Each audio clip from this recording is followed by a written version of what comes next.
we've kind of stayed level as far as the number of customers we have, even though we're really, really busy. People who leave, they go to Starlink, but the funny thing is they come back. Welcome to another episode of the Community Broadband Bits podcast. I'm Christopher Mitchell at the Institute for Local Self-Reliance in St. Paul, Minnesota. And I'm here today speaking with Valerie Fast Horse, the IT director at the Coeur d'Alene Tribe. Welcome. Hi, great to be here.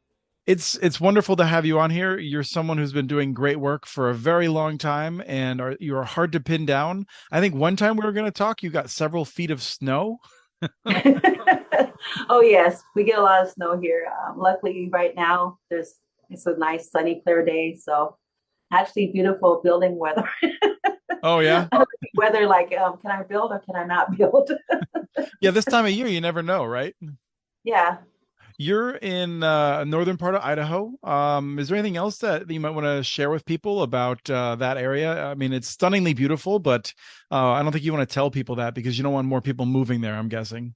No, we have enough people. No, but so yeah, I live on the Coeur d'Alene Indian Reservation in North Idaho, and we have about 380,000 acres of reservation land that includes mountains and crops and fields and rivers and lakes and all sorts of stuff. It is really beautiful here. And you created Red Spectrum, which is a broadband company that serves a majority of the tribe at this point, right? Yes. So Red Spectrum was born out of necessity. Way back when I first started working here for the Coeur d'Alene Tribe, that was in 1999. There was no broadband on the reservation back then, and probably across the United States. Everything was dial-up. So you had to dial in, do your thing, log out. Dial-up here was a long-distance call. So while we were online, it was totaling long-distance rates. The local phone company had not invested in any of the infrastructure here probably since the first time they placed it. So we couldn't even get 56K, which was the fastest speed back then on dial-up.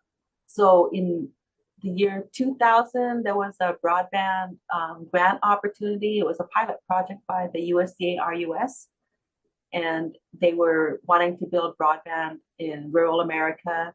I applied for my first grant ever, and we were awarded $2.8 million, and we built a wireless company. It wasn't a company at the time, it was a program, a wireless broadband program. And so we took everyone off of dial-up, and everyone was on, instead of being, 56K, our slowest speed was 256K, and our fastest speed was 1.5 megs per second, which back in those days was like lightning fast. We were heroes. Everyone loved us. I believe it. And I think, do I remember correctly that you got some inspiration from Matt Rantanen at the time with Tribal Digital Village? Him. I saw what he did, and I'm like, I'm doing that. That's cool. Well, I think that's really cool. But what's interesting to me is how few others did it. I feel like you did it, and I'm sure there's a few others, but it's we're seeing a lot more of it now. But you were really ahead of the curve. Oh yeah. Oh, Matt was ahead, and then I followed him. I followed the leader. Well, Matt has a big enough head, so we'll just focus on the work that you've done. Okay. So, I mean, what I find interesting is one of the things you said before we started recording is that in terms of what you're doing now, it's grant writing. What were you doing then? Grant writing. It's like, the work, your work, I think, is not as exciting as people might think, not as fun and technological. Right. So I don't really like writing grants. Well, it's a love-hate thing. I like writing grants because I love what I could possibly do if we get awarded. And so, I've been writing grants. That was my very first grant ever. And then after that, I was like, okay, I know how to do this. And so I've written several more grants. I wrote a grant to build a radio station, for instance, which we have a full power FM radio station here, right behind me. I've written other grants to upgrade our network. So we started out with wireless just because that was the quickest, fastest, easiest way to roll out and bring broadband to this part of the reservation. And then later on, with the internet content becoming more heavy and high definition and just really heavy content, wireless doesn't cut it for everyone. So we had to switch it up. And we applied and received an award to do a fiber to the home project. So we did that, and that wasn't a 100% grant. It was 50-50 grant loan. So we're still sitting on the debt service, but we did it. We have fiber to the home now in all the major communities on the reservation, which is Plummer, 1050 Smith, Conklin Park. And we have several more areas that we still want to build out to that we just didn't get to do yet. Well, I was just reading before we started that you had received CARES Act funding, and like others, you had to figure out how to spend it within the deadlines and the challenges of it. And so I guess I'm curious, how have things gone since the pandemic? You obviously are in a much better position than many other tribes who have no significant internet access and didn't have the sort of talent that you've accumulated to be able to expand. So how have things gone since it became even more important for everyone? So yeah, since the pandemic, then suddenly everyone was signing up like we were going to run out of internet. It's almost gone. Hurry up, come get it while it's here. Right, you got to go to the store, grab your internet, grab your toilet paper, and get back home. So, yeah, that's the last one. You got the last one. Yeah, so we've had at least 80 to 90 people in the queue at any given time since then. The queue never goes down. The more people we hook up, the more people that sign up. But the weird thing is the churn, because then we kind of stayed level as far as the number of customers we have, even though we're really, really busy. Starlink has entered the game, and they've stolen a lot of our customers. People who leave, they go to Starlink, but the funny thing is they come back. Is it a price issue? I think they don't get the level of service that they thought they were going to get. Starlink advertises a certain speed, but you just can't do satellites what we can do here on the ground. Mm-hmm. Were you mostly losing your wireless customers to it, or were you also losing some fiber customers? Wireless. Yeah, that makes sense. Yeah, but they still come back just because the ping and latency with satellite just can't do what we can do. Mm-hmm. And now you serve outside of the reservation as well, right? You've expanded where you've had opportunities too. Yes, we have a great number of people in Washington State. We have a tower that hovers and it can see both sides of the border. So we have people who are on the Washington State side who sign up. They have line of sight to any of our towers. And so how does that work in terms of the revenue? Are you in a position where are you mainly looking for grants to fund capital expansion, or do you need to have grants to help? So you're able to cover most of your operating costs, or all of them? All of my operating costs is just grants, are just to build out and expand. Well, that's a dream for a lot of people. Yeah. It's a major accomplishment to be able to cover all your operating costs. A lot of folks, I feel like when you start with grant funded infrastructure, I feel like there's like a valley you get into that's hard to get out of. Yeah. I appreciated about the very first grant was that they asked for a 7-year pro forma. And so they forced us to do the homework before we even got into the game. And so we had to take a hard look at the numbers. It's like, can we really afford to do this? And if we do, what does it look like? So what was your background then? I mean, not to come back to Matt, but he was always reminding people he was a graphic designer who turned into this. What were you doing before? You were obviously the IT director, so you must have had more of a background in the tech at that time. So my IT inspiration before Matt came from the military. I was in the Army. I was served in Desert Storm, and I was assigned to the Information Management Division, which we were in charge of rolling out all the communication and information technology infrastructure, which included telecommunications and included satellite internet. Inmarsats is what they were called. It included all the workstations, databases, mobile phones back then, which were hooked to your car. You could use those as a weapon if you needed to. Yeah. Rolling out all of that, and then they said it was the information war, and it started and ended so fast because of information, and that inspired me. Like, I want to go home and do something for my people surrounding that type of thing. And so it was always in the back of my mind when I left the military. I didn't immediately do it. When I got out of the Army, I had a hard time getting a job with my tribe. I was missing deadlines. So like, oh, you put your application in 5 minutes too late. I'm like, oh, shoot. Yeah. I'll try again. So I ended up working in corporate America. I was in a manufacturing company. I was a pure metal operator. I purified metals. We took metals from 4 nines and brought them to 5 nines and 6 nines and 7 nines. if you know Wow. what that means. Well, I mean, I have a sense that it would be very, very, very pure at that point. Yeah, so 5 nines is 99.999% pure, which was not pure enough for us. So we would bring it to higher levels of purity. 6 nines and 7 nines was our average. Yeah, if I remember correctly from telecom, to give people a sense, I think 5 nines, if you look at that per year, is a few hours, is like that leftover amount. And so if that gives people a sense, then you're going from, from a time unit from hours to minutes per year. That's a purity. Yeah, yeah. Yep.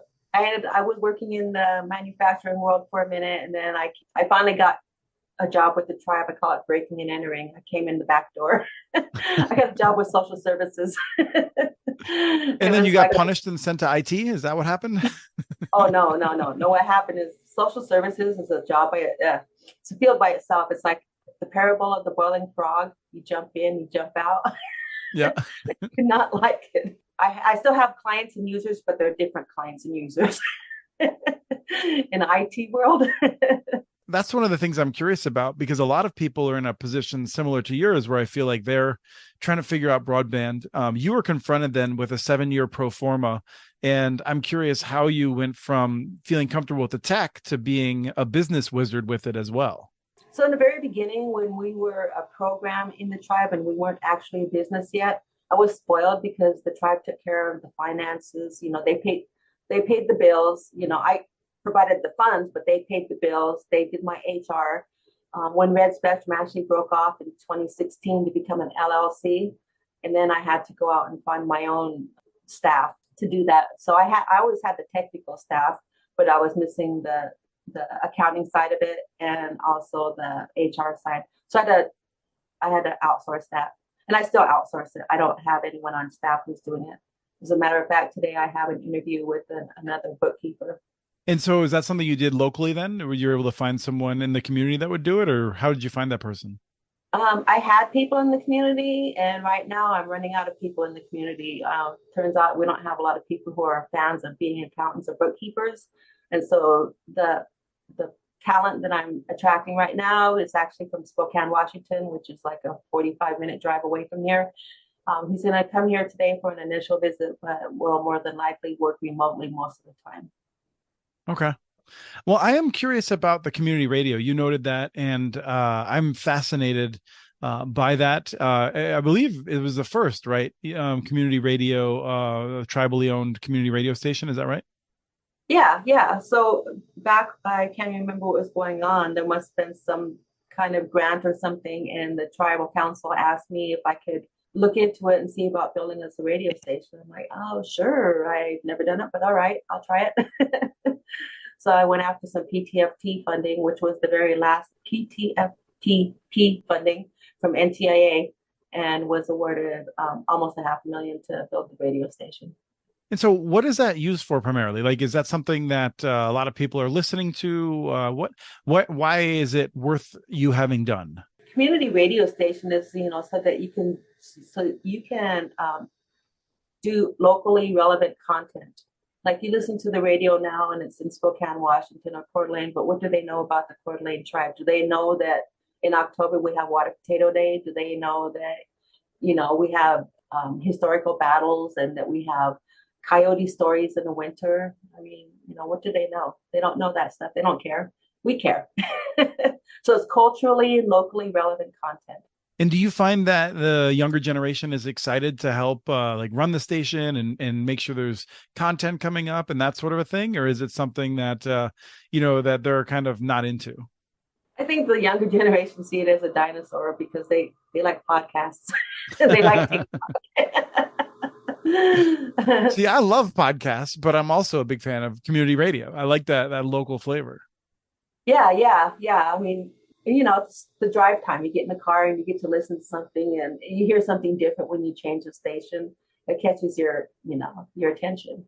Right.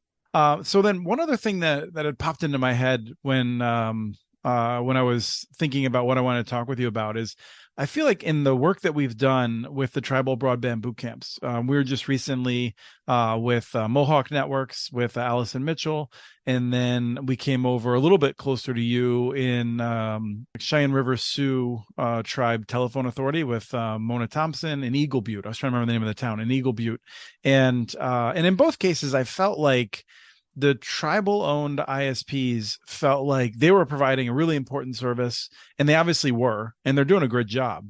But they felt like in the community, they just kept getting bad reviews in that, like, people didn't want to talk about how great the service was. For a lot of folks, it was more like, well, these people aren't connected, or you had an outage. And there was just a sense of like a lack of respect, I feel like, for what they'd accomplished.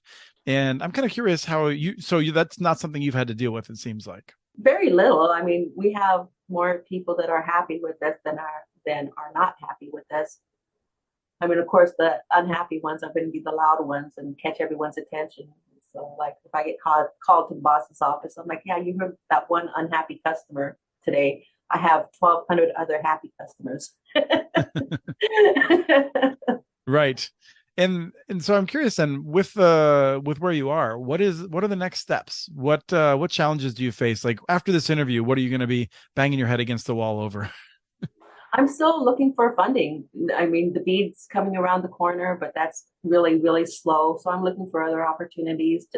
I have plans to build out still.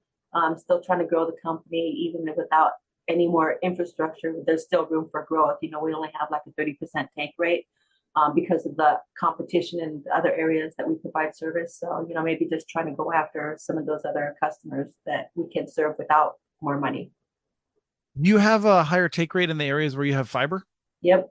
And so that's the other thing is the Coeur d'Alene tribe is building houses, brand new houses. And so they're building 30 new units in Worley. They did some units here and some units in the agency and down in Smith. So we're hooking up all those units with fiber as well. So we're staying busy. Yeah, I'll bet. What is your sense of the funding that's available? I mean, were you be able to get anything from the tribal broadband connectivity program? Are you mostly looking at money through the state? Don't qualify for the tribal broadband connectivity program. They want us to be listed as a place of high poverty, and we're not. Oh, okay. Well, that's good and bad news, right? Yeah. So then you're looking to try and tap into the state funds. How's that going in terms of? I struck out. Oh, really? Yeah, I just got noticed like about a few weeks ago that we didn't get it. So. Well, there will be new funds coming about, but do you have a sense of that the state is just not looking to serve in that area, or because obviously the state worked with you on the CARES Act, so they're not totally shutting you out historically, at least. No, they're not. So what it was a point system, and we didn't have enough points. So the areas I'm trying to build out to are just like rural areas, rural routes actually, and they weighed a lot of points on if there was a school in the area. Well, there's no schools. These are just little roads here and there that have a bunch of houses on them. Mm-hmm. There's not like a school on that route. Do you have a line extension program in Idaho? I'm just familiar because Minnesota, where I am, we actually have one. And it's sort of like, so in a grant program, like a larger grant program, they're usually looking for like those, like you're describing, I think a larger area, and you might be connecting many hundreds of homes, or, line extension program is more like you might be connecting like 5 homes over here and 12 homes over there. There's only like 8 states that have them as of right now, but wow. I think we'll see a lot more of those in the future. I don't know, but I'm going to find out now. Yeah, I mean, that's the sort of thing that I feel like is what you're looking for, right? Like, because you're just trying to fill in gaps, it looks like. Yeah, really, that's what I'm trying to do. So I have my major core infrastructure built out, but there's just little routes here and there that I need to get them. Mm-hmm. Yeah, I mean, a lot of us, I think, expect that when the BEAD money is fully expended, there will still be a lot of people left over, but they'll be really scattered. And we think that most states will probably have some kind of line extension to just deal with that. Because like, it's not like you're going to face a lot of bids to connect 5 houses, Yeah. So, well, it's been really great catching up with you. Is there anything else that you want to share? No, I just would like to thank you for asking me to be on the air. And this is really a good time. And it's been a while. Yeah, I mean, it is exciting just to meet people like you. I feel like who have like, I mean, the way you described your story, I feel like you're sort of bouncing around and then you found something and you've been doing this work for such a long time, making a real difference. I think you've inspired a lot of other people. When I bring your name up, people are inspired by what you're doing. They're trying to do like the way you look at Matt and you were like, you do what he did. There's like so many people now who I think are looking at you and thinking, God, I hope we can get to that point. So it's exciting. Yeah. I would just say to people, that performer was a very big deal, to look at your business financially in terms of, what can you sustain? And then also your local talent, like we try to grow our own. My network administrator is from here. I got him straight out of high school and trained him up, had him working alongside a senior network admin. And also my broadband operations manager, he's been around for a long time. He actually built the very first ISP in North Idaho. So I was lucky to get him. And he stayed with us. And then just the rest of the people here, they're all from here. They don't have to have, knowledge coming in the gate, but, they develop it and they develop a love for the industry. And that's what keeps them here. How do you know if someone is the right fit for that? And to some extent, I think for some people it's obvious. They're just so good, they fit in, and it's great. But I'm sure you've had people come through who you hoped would work out and they didn't. And so I'm just curious for other people who are trying to do the homegrown approach, what tips do you have? I would just say, just keep an eye on their morale. If their morale is good, then you know that they love their job. And if they just come in grumpy and they just hate their job, I'm honest with people. I'm like, I don't hold hostages. If you don't want to be here, don't be here. There's hundreds of other jobs somewhere else. I only want people who love their job, love what you're doing. Yeah. Other than that, you're wasting your time. Excellent. Well, thank you again for speaking with me today. You're welcome. Thank you. We have transcripts for this and other podcasts available at muninetworks.org/broadbandbits. Email us at podcast@muninetworks.org with your ideas for the show. Follow Chris on Twitter. His handle is @CommunityNets. Follow muninetworks.org stories on Twitter. The handle's @muninetworks. Subscribe to this and other podcasts from ILSR, including Building Local Power, Local Energy Rules, and the Composting for Community podcast. You can access them anywhere you get your podcasts. You can catch the latest important research from all of our initiatives if you subscribe to our monthly newsletter at ilsr.org. While you're there, please take a moment to donate. Your support in any amount keeps us going. Thank you to Arnie Hughesby for the song Warm Duck Shuffle, licensed through Creative Commons. This was the Community Broadband Bits podcast. Thanks for listening.